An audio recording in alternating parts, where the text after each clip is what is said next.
you identify as a unicorn? Are you unhinged? Then you're in the right place. Welcome to Unhinged Unicorns. All right, welcome to another episode of Unhinged Unicorns. My name is Josh, and I'm your host, and I'm here with my co-host, Steph. How are you? I'm good. I dripped a little bit of Sprite Zero on my shirt earlier. But other than that, I'm doing good. Well, here's the good thing about Sprite Zero is that it's transparent. Oh, yeah. It looks like water. I treat it like water. Oh, do you drink it as if it's water? Oh, yeah. Well, right now I've been treating Pepsi Zero as if it is my lifeline. Why Pepsi Zero? I don't fuck with the Coke Zero. Why? Like, I'll fuck with it when we're like at a restaurant and it's either Diet Coke or Coke Zero, and I'll go Coke Zero all the way. But like if I have a choice between Pepsi Zero and Coke Zero, it's gonna be Pepsi every time. Interesting. Yeah. Have you always been more of a Pepsi product person, or? Oh yeah. Well, see, I have always loved Sprite, and I love a cherry Coke. But when it comes to, I don't know, I just have always favored Pepsi. Me and my mom, we would always say that Pepsi is crack. Is pure crack. Okay. See, I've always been more of a Coke guy myself, but I will say that I am a sucker for Mountain Dew. Mm. I do love I me never some Mountain got Dew. into Mountain Dew. And it's like so sugary. Actually, one of our friends told me that Sprite actually has the most sugar out of any soda. And I was so surprised. I don't know if she said sugar or the most calories, but I was so surprised by this. Surprised? Yeah. Yeah. Okay. Yeah. Well, that's cool. Yeah. Yeah. You do say it like that a lot. Yeah. It's so funny to me how through doing the podcast, I have picked up on certain vocal tics that we both do that Yeah. I otherwise would never have noticed. Yeah. Yeah. I had no idea that I say yeah like a Kardashian or like a Jenner. That Yeah. whole vocal fry thing where it's like, yeah. Yeah. Yeah. Yeah. Yeah. Oh my God. Can I get it? Oh Oh yeah. yeah. Oh, right there. That's great. My face just got hot. Did you turn yourself on? No, I got embarrassed. I love that. This is going to go out on the internet for all the world to see. I know. That's great. Well, I wanted to jump right in. I'll be honest with you. I'm a little nervous about Why? what I want to talk about today. What do you want to talk about? Well, before I get into what I want to talk about, I want to talk about what happened yesterday. Okay. So, I've been doing a lot of personal reflection over the last several months. Mm-hmm. And as I've been going through this process, it's becoming more and more apparent to me certain behavior patterns that I fall into. And I noticed it with the relationship or situationship that I was in. And I noticed it with my parents after what happened with my dad.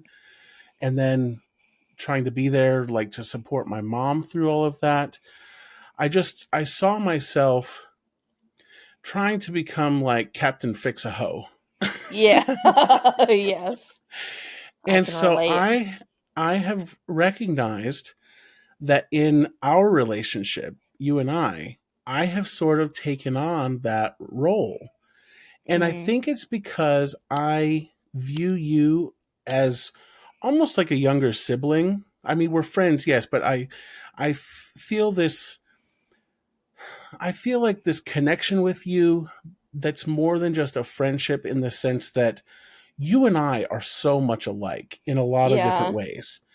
But specifically, when it comes to the way that our disease manifests, Yeah. it's like looking in a mirror. And so we've talked outside of the podcast, and I know that this, and you, to be honest with you, this may be a topic that you are uncomfortable with us putting out there publicly. And if you don't want to release this publicly, we don't have to. But I want to have an authentic, honest conversation because I feel like for myself, that's the only way that I'm going to continue to grow as a person. And Yeah. part of doing this podcast for me was that I want to change. And I have spent 15 years talking about wanting to change, Yeah. but not actually changing anything, really. I've had little parts of, periods of time where I've made some changes. But if you talk about long lasting lifestyle changes, I have never really done that. Yeah. But I've sure talked about it a lot Oh God, me too. to the point where I'm just tired of talking about it. Let me clarify. I'm tired of talking about it without doing anything about it, without taking the Yeah. action behind it. So, having said all of that, I have had some concerns for you as my friend over the last several months. And we've talked about this outside of the podcast. Mhm. And you've had concerns for me in for much of the same behaviors, because again, our disease manifests in a lot of similar ways. So yesterday when you came over and we talked about, and we've talked about this on the podcast, that for both of us spending money is a problem.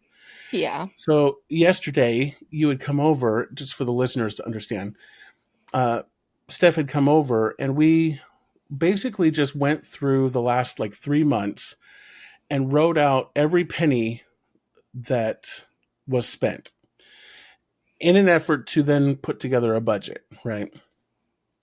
And after it was all said and done, I got I'm just going to be honest with you. I got a little frustrated Oh. because I felt like, and I could be wrong here, but I felt like you weren't taking it seriously. And why this is difficult for me to talk about, it's not because of you or what you're doing or what you're not doing. It's because I'm looking at traits of the disease that I'm seeing in you that are just a reflection of the same thing in me. Yeah. And it's not frustration at you personally. I think it's more frustration at the disease, is really what it boils down to. Yeah. And so I did a lot of reflecting last night after you left. And this morning I had a life coaching session and I talked about this because even if you look at the time that we started doing this podcast to where we're at now, both of us, while we have talked a lot about wanting recovery, both of us have continued to act out in our disease. Yeah. And I would venture to say that it has been as bad as it was before we ever got into recovery, if not Yeah. worse in some cases. And yet we're here talking about how we can improve and how we can get better, but there's no action behind that. At least for me, I'm only speaking for myself here. And I want to change that. Mhm. So I talked about this today with my life coach, and she brought up a really, really great analogy that I wanted to talk about. So she talked about being stuck in the mud. And when you're stuck in the mud, you have other people who are stuck in the mud with you, mud buddies, so to speak. And these mud buddies, it's important to have people like that in your life because you can collectively work toward climbing out of the mud. But there can come a point where your mud buddies, if they're not trying to get out of the mud, they can actually like pull you back into the mud. Mm. So, in addition to having mud buddies, you've also got to have people in your life who are there to offer hope and inspiration to help you out of the mud, to climb the hill, so to speak. And those people, like a sponsor or other people who maybe a spiritual advisor or a life coach, or those people who are there on the edge of the mud pit, who are there to help pull you out of it. Hmm. So it's important to have people like that in your life too. And then you've got so called mud experts, people who have devoted their life to studying the mud. And they know everything there is to know about the mud. And their life goal is to help people out of the mud. So it's important to have people like that. So, like therapists or medical professionals who can help, and they've really studied this, and they can, or treatment centers. That's another example that can really help you out of the mud. And then she said, there's going to be people in your life that drive you to like jumping back into the mud. Mm. People who are toxic, who, because we as people who live in the mud, we may not like the mud, but we're comfortable in the mud. We're familiar with the mud. Maybe not comfortable in it, but we're familiar with it. And so Hmm. sometimes when dealing with people like that, we hide in the mud because it's what we know. And so those are the people that we have to then set boundaries with, or in some cases, cut them out of your life, which is what I did with my situationship recently. I mentioned this on the podcast episode recently that I was in this situationship, and I have cut things off now with that person, which has been tough. It's been really, really hard. You know, even this morning when I was talking about it, I got emotional and started crying because those feelings are genuine feelings, and Yeah. it's hard. But I want to challenge both of us to use this podcast as a means to be 100% transparent and not just talk about the struggle, but talk about what we are doing to get out of the mud. Hmm. So I wanted to propose, as we go forward with recording, if we can each every week bring an example of one thing that we're working on to help us out of the mud. Okay. What are your thoughts? I guess, like, throughout the whole mud analogy, I was trying to figure out who I was, like, in the mud thing. Um, I was wondering if I was the one bringing you down, or if I am the one keeping you stuck in the mud with, like, my toxicity, with being in my disease. I was wondering if this was, like, an elaborate way of, like, telling me that you want to cut me off because, like, cut me out of your life because you want to get better, and maybe I'm not helping you do that. Well, that's why I wanted to have this conversation, because that's not what I want. My Okay. MO, you know this, you've known me long enough. My MO is that when I'm afraid of getting hurt, I cut people off. And when I'm done, I'm done. And Yeah. I don't want to be that way anymore unless the situation requires that, if that makes sense. Like if I'm really in a toxic enough situation where I'm not growing as a person, then yeah, that it would come to that. But with our relationship and our friendship, I don't want that to be the case. I look at us as we're in the mud together. We're mud buddies. Yeah. But I want this to be the type of mud buddy friendship that we are working toward getting out of the mud. Yeah. I want people who surround me who want out of the mud and don't want to stay in it. And I'm not talking about just talking about getting out of the mud. I'm talking Yeah. about actually doing things to get out of the mud, so to speak. because we can enable each other. We can sit there all day long and be like, oh, it's okay. I know you binged. I know you're trying. And we're just enabling the behavior to continue. But I Yeah. think if I, if, if we have the kind of friendship that I hope we do, I hope that we can be 100% authentically honest with each other and have the difficult conversations, but have them in a healthy way. Yeah. Yeah, I had a conversation with my mom today. I haven't seen her or my family, like my mom and my stepdad and my brothers. I haven't seen them in a while because there's been a lot of tension between me and my stepdad because of my outrageous spending, and primarily because it's all been like spent and wasted on DoorDash and delivery and like just all of this food that is bringing me down, and on every possible level. It's bringing me down physically for sure. Emotionally, it's making me not want to do anything because for me, when I have a lot of food, when I have a binge, when I'm really deep in the sugar, it makes me really lethargic, makes me not want to do anything, makes me feel sorry for myself.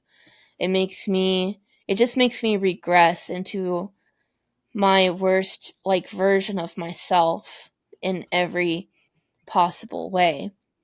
And another thing on top of that is I haven't been taking my medications.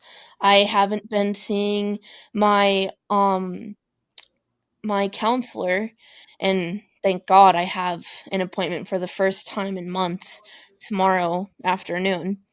But anyway, all of that is to say, I finally got together with my mom today after she got out of work, and we met up at a restaurant. And I just really missed my mom and wanted to talk to her and catch up with her.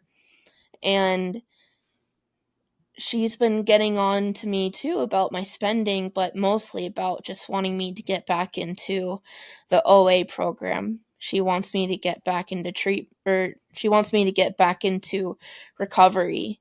And I was feeling badly because her and my stepdad are fighting a lot because of me.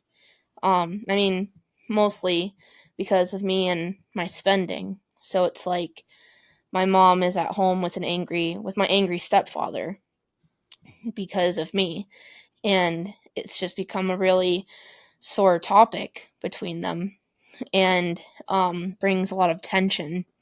And so I was saying I'm sorry to my mom, and she said, you know, my first instinct response is to say, it's okay. I know you're sorry and I know you're trying, but we've had that conversation already, Stephanie.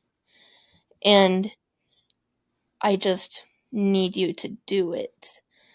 Because at this point, it's either you get back into program and get into OA, or you want to live a very short life. And as she was saying this to me, at first it was hitting me that, like, my very codependent mom is setting a boundary with me right now. And she's not enabling me anymore. And another thing that hit me was she was like talking to me about like you either get better or you die. And I feel like that should have affected me more. And in my head, I didn't say it out loud because I didn't want to like worry her. But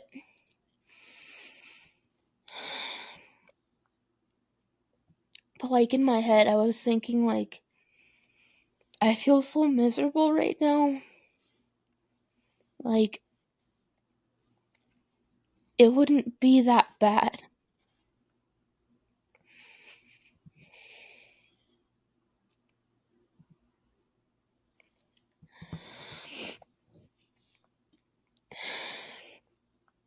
And I haven't, like, thought like this in such a long time.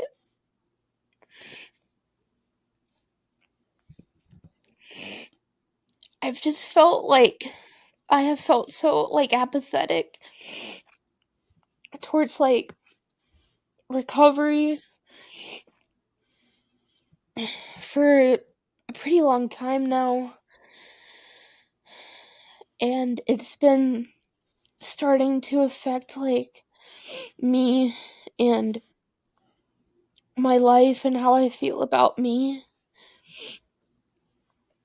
And I know, like, something has to change.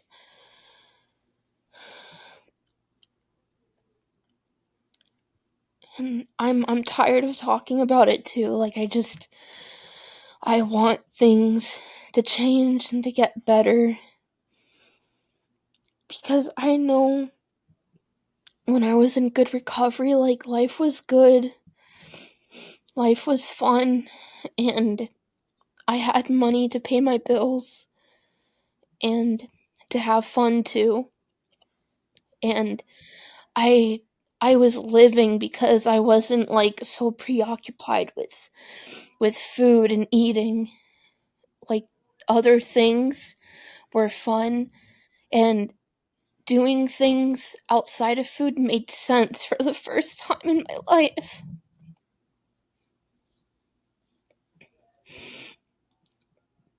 Now it's like I've gotten back into that place where it's like, if food isn't involved, like, why am I doing it?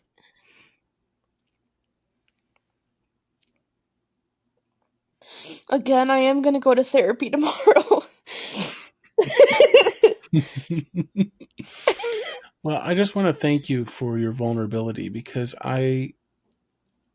everything you said, it resonates with me because I can't tell you how many times I have felt the same way. But I also want to remind you that I've seen you when you were working a program.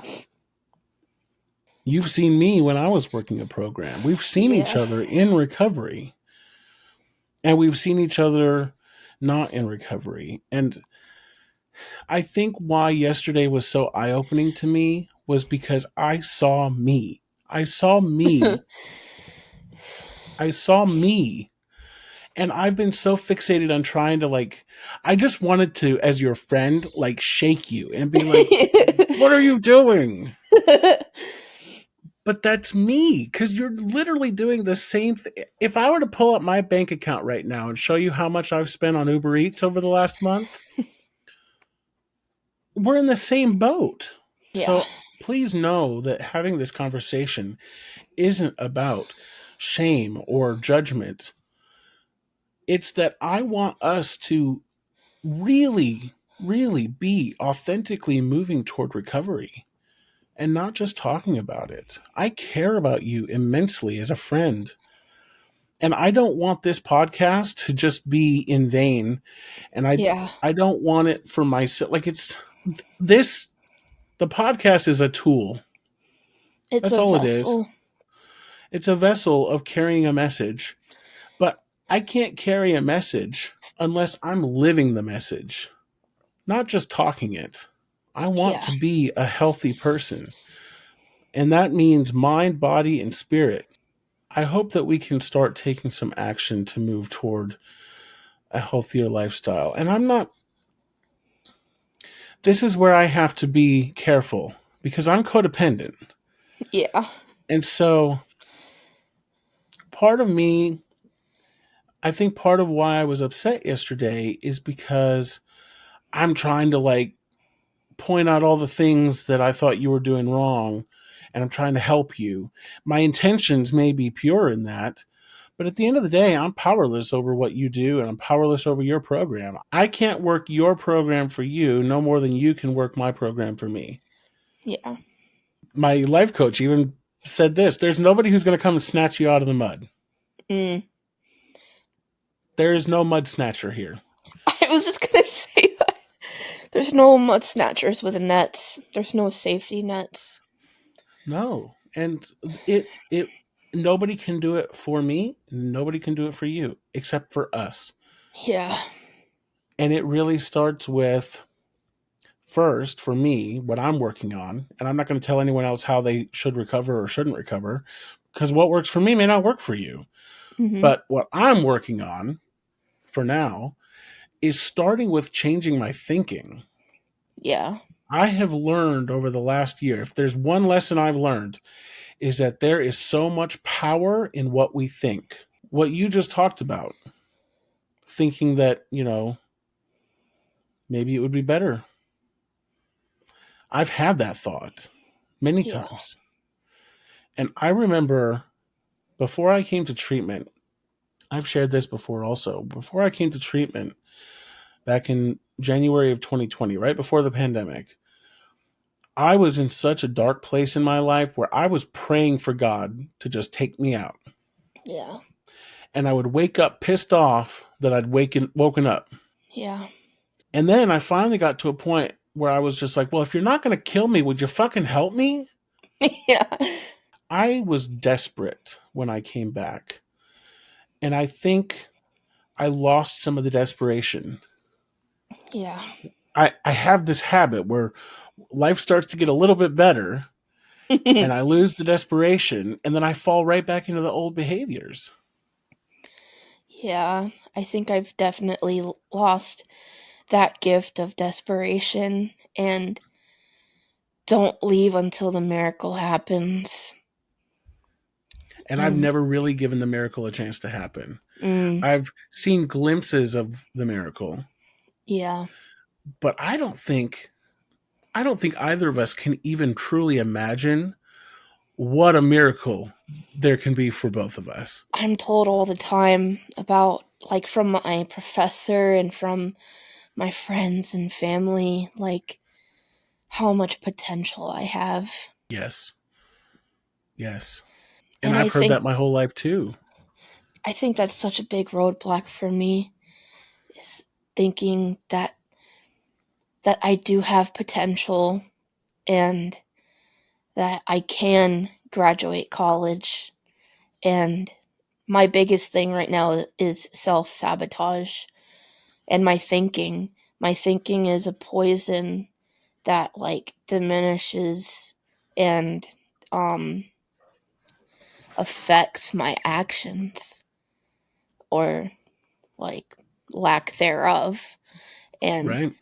my thinking sends me into a spiral of doing nothing, of bed rotting. Yeah. Have you ever heard of Dr. Joe Dispenza? No. Look him up. Look him up on Okay. YouTube. He's got a million videos on there. And he goes around and he does motivational speaking and he goes on podcasts. I would love to have him as a guest. Universe, I'm Ooh. putting that out there. I would love to have Dr. Joe Dispenza as a guest on this podcast. Dr. Joe. I'm just looking him up so I can see it for later. Yeah, he is incredible. And this guy, he has studied the neuroscience, like the science behind meditation and the power of positive thinking. And he Oh, has scientifically been able to see evidence of change on a cellular level just through positive thinking and meditation.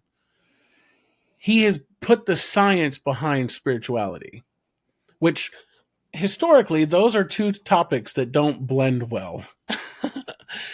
But he has yeah. managed but he has managed to find a way to unite those two things. And it's really, really impressive and powerful. And that's, I don't even know, I'm by no means an expert in that field. So I couldn't even explain it to you, but what I do understand on a very basic level is that the more we change our thinking, the more we can, because it's not just your thoughts. Your thoughts drive a physical response in the body. So for me, my thoughts might be anxiety driven or fear driven or Yeah. fear of judgment or whatever it is. And that triggers a stress response in my body. which then triggers a physical craving Yeah. for the thing that gives me comfort, which is the food. And then I act out in the food, which then brings more thoughts of shame and guilt, which triggers another physical response in the body, which then causes me to go back to the thing that brings me comfort, which is the food. And as you can see, it's just a cycle. And the more we become indoctrinated to the habit, the cycle of that, our body begins to expect it and create it. Essentially, it creates the same thought and then physical response and then action. Mm. And it doesn't change until we change, starting with the thought. Yeah. And the more you can catch it while it's happening and then turn that thought into something positive, which then creates new neural pathways in the brain, and it changes the composition of the brain and how it processes thought, which then can change how the body responds to the thought, which then changes the action that's taken. It's like a chain effect. Yeah. And I never thought that thinking made that big of a difference, but it really Yeah. does. So, what I'm practicing, just to kind of fill you in, because this isn't something for me that's just changing overnight. So, I'm practicing positive affirmations. My therapist had me write down 5 things, 5 negative things that I tell myself regularly. So let me just read these things to you these are the things, just some. This is a glimpse A glimpse. of the A tip of the taste. iceberg of the things that I say to myself. I'm not good enough. I'm too fat. I'm going to die alone. If they meet me in person, they'll run away. And so then, after writing those things down, she told me to write the positive response. She told me to write the positive response to those things. So instead of I'm not good enough, I'm good enough for a healthy relationship. Mm. Instead of I'm too fat, I'm perfect the way I am. In response to I'm going to die alone, I would love to find a healthy relationship, but if I don't, I will be okay. To if they meet me in person, they'll run away. When people meet me, they will love me. I'm better in person. And to I'm disgusting, I am a healthy person. Mm. And she gave me homework that every day I need to say those positive things out loud 5 times a day. Each one of them 5 times a day. That is how you rewire your brain. Yeah. And I know it sounds crazy. And when I first, going back to what I was talking about before I came to treatment and the dark place that I was in, someone suggested to me that what we fill our mind with, what we feed our mind, is just as important as what we feed our body. Mm. And they suggested at that time that I should be writing positive affirmations and sticking them on my mirror, and that I should listen to motivational videos on YouTube. And I thought to myself, that is such a waste of time. So What a hokey. ridiculous idea. Yeah. And I didn't do it. Instead, I listened to, like, I don't even want to say what I listened to because I'm still a fan of him, but I would listen to Howard Stern. Nothing against Howard Stern, he's a funny guy. But there is no stimulating content that really comes out of Howard Stern's show. I mean, he's good at interviewing, but outside of that, there's really nothing to stimulate the mind, nothing to feed the soul, so to speak. Unless you want to hear about, like, fisting parties and strippers. Which, don't get me wrong, That does there's a stimulate time and a something. place. That does stimulate something, all right. But I was just feeding my mind with just crap, like nothing of any substance. I Yeah. was When I would watch TV, I would watch just mindless reality TV, nothing of any substance. And now it's so crazy to me. Now I'm doing book studies and I'm reading books that talk about positive thinking and vulnerability and habit forming, positive habits. You know, I just it's it's such a night and day difference what I'm filling my mind with, what I'm feeding my mind. And while it hasn't had the profound impact on my physical body yet that I would like it to, I do see changes happening because I wouldn't have made the change of deciding to cut out someone who I relied on for validation and what I thought was love. I wouldn't have cut that person out unless something shifted that made me realize that we weren't aligned in the way that we were when we first started talking. Yeah. And what we both wanted no longer matched up because I want more. I want better for myself. Yeah. So that was for me kind of a first step in taking some action. That's hard. It's hard to take action like that. You know what my life coach told me today? Mm. Uncomfortable feelings won't kill you. Discomfort will not kill you. No. It's uncomfortable, but it will not kill you. So I'm learning how to sit in the discomfort, knowing that I'm working on being a better person. And also knowing that by working on those things and changing my thinking and changing my habits, something better is there waiting for me. I I just can't stop thinking about like when I got out of treatment and my first recovery job was working at this call center and couldn't have my phone or a tablet or anything out. I could have a book and a notebook and I could doodle or journal and read while waiting for incoming calls. But I could not have a phone or anything. I couldn't have it out on the table or playing on it because it's like it's a very confidential job and have Mm-hmm. to protect the clients.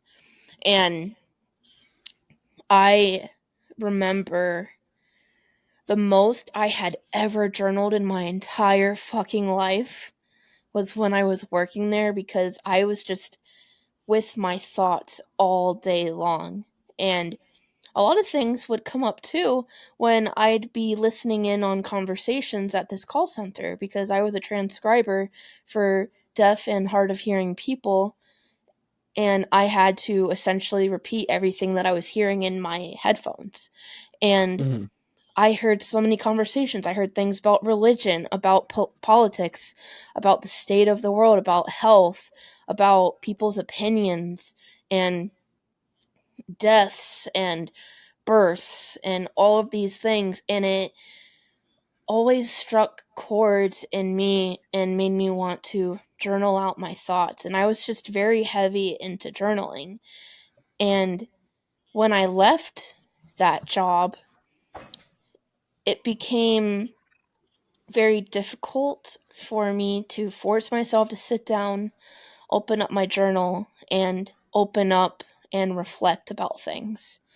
And I still struggle with that today. And it's been really hard to get back into that. But I was also reading things that feed my soul. Like Untamed by Glennon Doyle is by far my favorite book.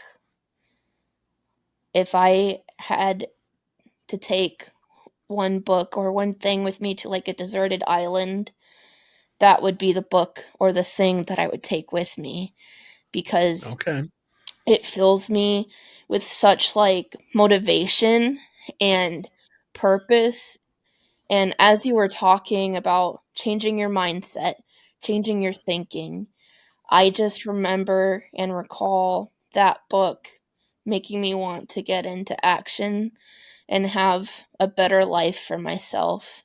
Mm. It was also the book that really solidified for me that it's possible to be a lesbian or a queer girl and have like normalize having a wife and children completely shattered the worldview about heteronormativity, which I want to go deeper in on another episode about heteronormativity just on its own. But Okay. heteronormativity, which is making everything heterosexual, um and heteroromantic, just making everything like a man and a woman is natural.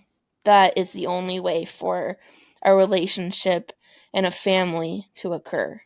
And Glennon Doyle was saying, no, I have a very unconventional family. She has a wife with her kids, and they have a good relationship with the father of her kids, and they all form this very untraditional by society standards family. And Right. it just gave me so much hope for the future because I never thought that could be a possibility for me. I mean, not really. I had dreams and ideas about wanting that, but it felt like it felt like wishing to be president or wishing to Mm. be famous. It just felt something beyond my wildest dreams that I could never grasp onto. I can relate to that because when I was still in the closet, I thought the concept of me living my authentic self in front of the world seemed like such, like, yes, I wanted it. I wished that I could do that, but I just never thought that I would be able to do that. Yeah. But then I did. And not only did I come out, but I came out on Oprah. Yes. So I came out just about as publicly as one can. Yes. So it just goes to show that you never know when you put your mind to something, and when you let go and you surrender to the idea of what might happen, it's amazing what can happen. Now, for whatever reason, I have not fully surrendered to this concept of where my life could go if I just surrender Oh my god, yeah. to this disease. And it's I'm sitting here trying so hard for all these years to control it. And the more that I try to control it, the more out of control I've gotten. I'd love for us to do a book club on here to read that and to come back with our thoughts on like on a weekly basis. I'd love I that. think we should. I could talk forever about it. I think we should. And the other thing that I want to do is I want to start bringing guests onto the podcast who can help with, like, the people that we were talking about earlier, the people who are on the sideline of the mud pile, who are there trying to pull people out. I want to bring people like that onto the Yeah. podcast because I think they will challenge us with different ideas and techniques and things that we can try and focus on. And I don't know, maybe not everything is going to work for every person, but the more ideas that we can generate and the more support that we can get from our listeners, people doing it with us, I just feel like this has the potential to really be powerful. Yeah. I want to build a community of people who want to improve and want to change and want to be their authentic selves and, to live without fear. Yeah. How amazing would that be to just to just be and be authentically me and be happy. I know that fear and uncertainty have been ruling me. It has it has been ruling me and holding me back from my truest potential. This week I have done I've taken some action. I met with my life coach. My food has been cleaner. I've found myself making some healthier choices with my food. Like last night, I had grilled chicken breast Wow. and green beans and mashed potatoes. I know. Nice. The other day, instead of having French fries as my side, I had a side salad. Oh. Wow. A side I salad. know. I know. It's amazing. Nice. So, and we talk about food and we talk about weight, and those are that is the reality of food addiction and eating disorders, is that for someone like me who's a compulsive overeater, one of the side effects is that when I'm acting out, I carry the weight for the world to see. Oh yeah. But it's really not about the food, and it's not really about dieting or following a food plan. Like, yeah, those things can be helpful. They can be tools that can be helpful. But really, it's what's underlying that's triggering me wanting to act out in the food behaviors. It's Yeah. addressing the underlying feelings that are triggering that response. The food is just a symptom. Yeah. So I'm just trying to focus on addressing those things, the traumas from my past that I haven't worked through, those fears that we were just talking about, the uncertainty. Like that's a big thing that triggers me and has triggered me for a long time. So what can I do when that moment of fear comes up? I'll give you a prime example. The other last week, I went to the aquarium in Orlando, and I was so like that's a big fear trigger for me, being around people in public and having to walk a long distance. I get very Yeah. tired out. My first reaction was to try to rent a scooter, like one of those electric scooters that I can just, drive around. Now, the fear involved with that is that people would stare at me and judge me for being a fat guy on a scooter.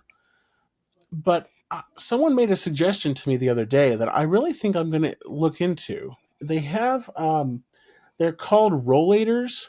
It's Hmm. basically like a walker that has a seat on it, Oh. and they make them for up to like for bariatric patients. I mean, they make ones that are not as heavy duty, but they also make ones for bariatric patients. So they're able to hold up to like 600 pounds. And I'm thinking about investing in one of those. And here's my reasoning why. Because I'll be honest with you, right now, my stamina to be able to walk for a long distance is next to none.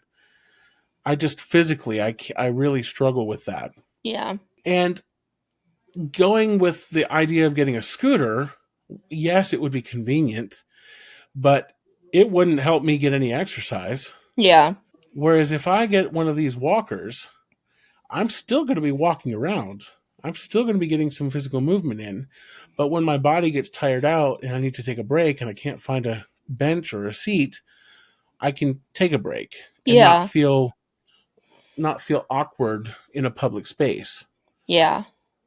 So I think I'm going to invest in one of those because my friend Alyssa for Christmas got me one of the gifts she got me is a ticket to go to Disney. Oh, cool. And I want to go. Yeah. I want to go. I want to be, but my big fear with that is right now, I wouldn't be able, there's no way I would be able to walk around the park right now. But I want to work up to that. Yeah. So that's a goal for me. I'm putting that out there in the universe. I'm going to Disney and I'm going to walk around the park. Does it have an expiration date when you can use it? Nope, she told me I can go whenever. Oh, that's cool. Okay. Yeah, so I love her to pieces. She wants me to go walk. I forget which bridge it is that goes across to Clearwater. She wanted me to go walk. Let's go walk across the bridge to Clearwater. I'm like, okay, Alyssa, Baby let's steps. reel it in just a little bit. Let me. She's like, they've got benches. I'm like, okay, I understand that. That's great for them. That's great Um, for them. but yeah, I do want to work up to that though. I would love that. Yeah. I don't think people who are in a quote unquote normal sized body, I don't think they really fully understand how much effort it takes, even just to like shower. Oh my god, yeah. By the time I get showered and then dried off, I need another shower. Yeah. It's all the ridiculous. clean all the clean has like washed away. Yeah, I'm sweating again. I'm all red in the face. I look like I just run a marathon. The odor came back. But you know what? I'm going to acknowledge where I'm at today, and that's where I'm at today. Yeah. And I'm not going to love myself less because of where I'm at today. Mhm. But I'm also going to work toward becoming the person that I'm meant to be, one step at a time, one day at Yeah. a time, one meal at a time, 1 minute at a time. 1 minute at a time. And we're in this together. Like, you're not alone. I'm not alone. If you're listening to this and you're going through something similar, you're not alone. So I just want to thank you really, truly for being vulnerable. I was nervous to have this conversation. I had no clue that was that I was know. weighing on you from yesterday. Well, I've thought about this before. We I've expressed concerns to you before, and I started to feel like that I felt like I was that friend that was like constantly like lecturing you. Mm. And I don't want to be that guy. I don't want to be that. And I don't want you to feel like that's all I ever do. Yeah. Even if it is with pure intention. I don't like I don't want to be that person. Like, I just want to find balance in accepting you where you're at and not putting pressure on you to work your program. Like, your program is still your program. I can't do it for you, but I'm going to love you regardless as Yeah. a friend, you know? But I've also got to recognize that I'm powerless over you, just like I'm powerless over anybody. Yeah. All I can control is my own hula hoop. That is my circle of influence, my little hula hoop. Yeah. And that's all I can control. And even that sometimes is out of control. So, Yeah. No, I struggle with the same thing, and I've struggled with that with you as well, like a few years ago. Just yeah, wanting to throttle you. I know. Do you remember when I started dating that guy? Oh my god. Yes. So I started dating this guy who I actually knew from back when I lived in Texas. And this, you talk about impulsive. This guy, in the span of a conversation, decided he was going to move to Florida and start working at Disney. Was he a And lesbian? then I think he might have been. I think he was on the dating. Did you know that there's a new dating app for lesbians? Mm-mm. It's called uhaul.com.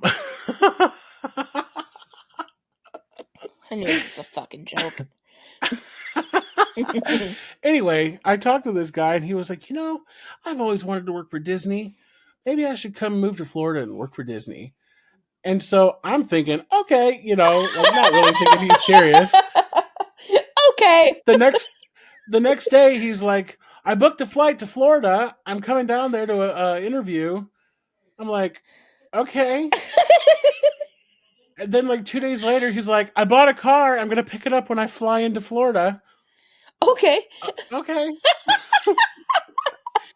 Okay. So so then we went out on a date. We went to Disney Springs, went to this nice restaurant, and this is not a knock against him because he's a sweet guy, but he didn't understand recovery.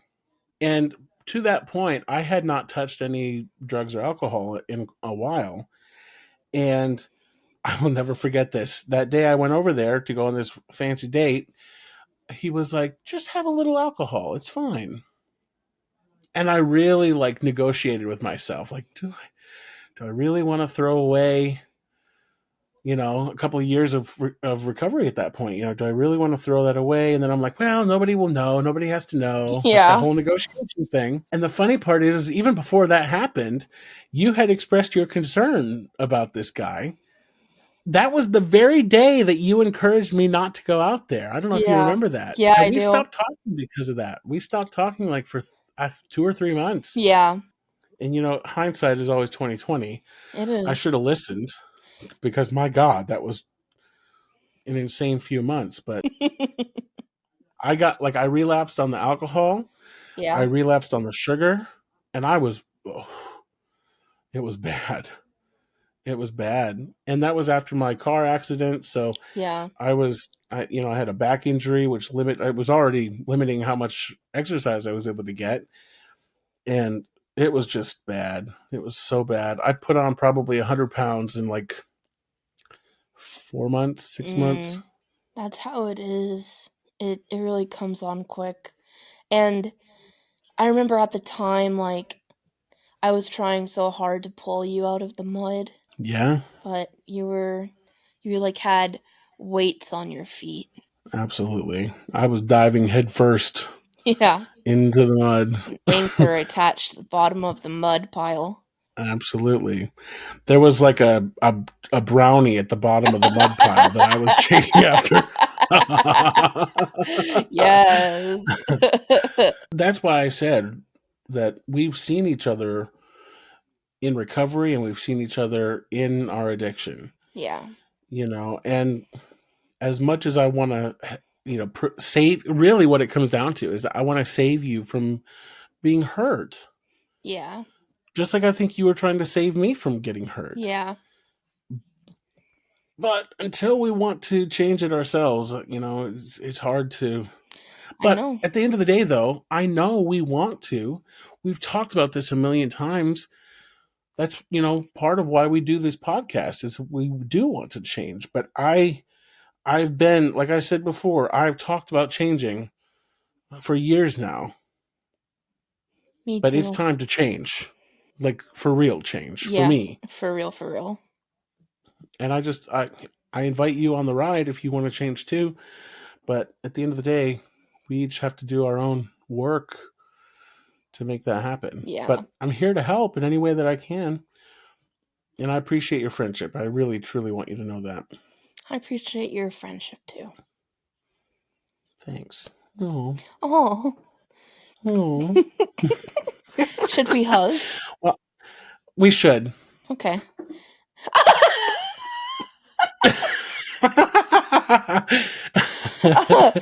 Whoa. On that note, I think that's a great place to end. Let's just put a pin in that. Let's stick a pin in it. Yes, absolutely. Well, listen, thank you again for being here. And for those of you listening, thank you so much. We cannot thank you enough for your support.